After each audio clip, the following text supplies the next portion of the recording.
গতকাল দুপুর 2টো নাগাদ প্যালেস কম্পাউন্ড স্থিত মমিতা দেববর্মা ডাইনিং রুমে খাবার খাচ্ছিলেন। সে সময় চোরের দল ওনার বাড়িতে হানা দিয়ে দামি কিছু পাত্রা সহ একটি টেবিল ফ্যান নিয়ে যায়।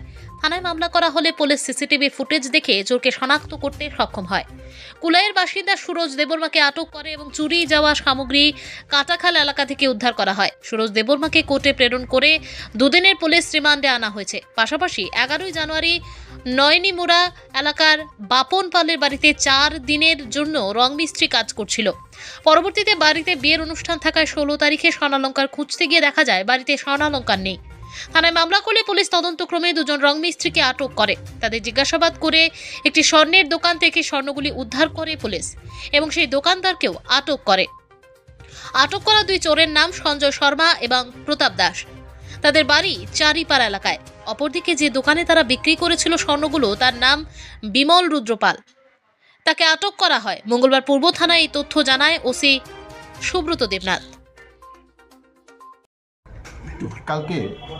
কালকে দুপুর 1টা-2টা নাগাদে আমাদের প্যালেস কম্পাউন্ড যে টাউন হলের পেছনে মমিতা দেববর্মা ওনার বাড়িতে তারা ঘরের ডাইনিং রুমে খাচ্ছিলেন। বাড়ির সামনে দিয়ে খোলা ছিল, তো ওনার বাড়ি থেকে কিছু জিনিস চুরি হয়। তো ওনার খুব দামি দামি পাঁচরা, তারপরে ফ্যান, ওসব জিনিস চুরি হয়। সাথে সাথে তারা যখন তারা থানাতে কমপ্লেন করেছে, চুরির কমপ্লেন। তো কমপ্লেন করার সাথে সাথে আমি কেসটা আমার থানা সাব ইন্সপেক্টর অমরেশ দেববর্মাকে এন্ডোর্স করি।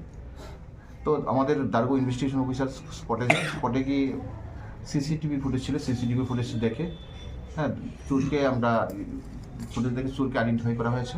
তো ইনভেস্টিগেশনে চোরকে আমরা অ্যারেস্ট করি কাটাখালের এখানে। তো তার থেকে যে চুরি যাওয়া জিনিসগুলি খুব দামি দামি পাঁচটা ছিল, প্রায় 50,000 টাকা দামের জিনিস ছিল, পাঁচটা এবং ফেন, ওইগুলি সে কাটাখালের একটা লুকিয়েছিল, বস্তাতে ভরে লুকিয়ে রেখেছিল। আসামির নাম ওকে তাহলে আমরা অ্যারেস্ট করি।